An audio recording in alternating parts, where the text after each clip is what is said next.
నీలమేఘశ్యామ నీవే తండ్రివి మాకు, కమలవాసిని మమ్ముగన్న తల్లి.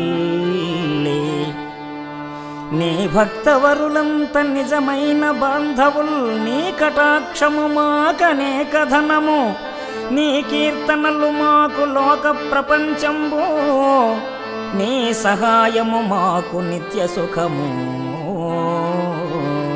నీ మంత్రమే మాకు నిష్కలంకపు విద్య, నీ పద ధ్యానంబు నిత్య జపము. తోయ జాతాక్ష నీ పాద తులసి దళము, రోగములకు ఔషధము బ్రహ్మరుద్ర వినుత.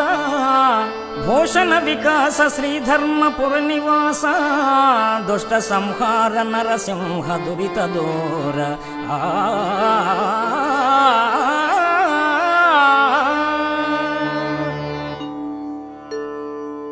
శ్యామసుందరుడే ఈ సమస్త జీవకోటికి తండ్రి, సమస్త ఐశ్వర్య రూపిణి అయిన శ్రీలక్ష్మి ఈ జగత్తుకు తల్లి.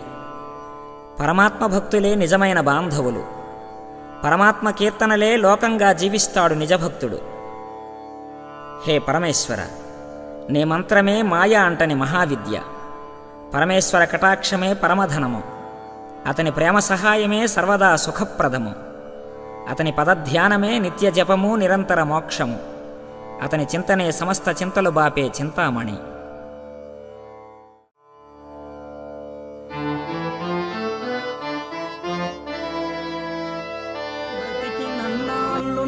భజన తప్పనుగాని మరణకాలము నందు మరతునేమో, ఆ వేళ యమదూతలాగ్రహంబున వచ్చి ప్రాణముల్ పెకలించి పట్టునప్పుడు,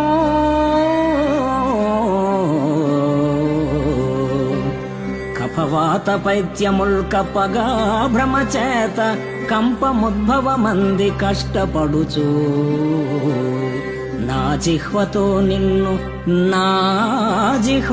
నిన్ను నారాయణ నారాయణ నారాయణ ఎనుచు పిలుతునో శ్రమ చేత పిలువలేను, పిలుతునో శ్రమ చేత పిలువలేను.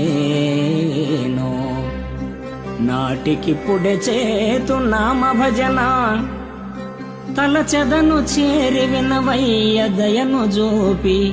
భూషణ వికాస శ్రీధర్మపుర నివాస, దుష్ట సంహార నరసింహ దురిత దూర. మరణానికి ముందే మాధవ పదధ్యానం సల్పాలి.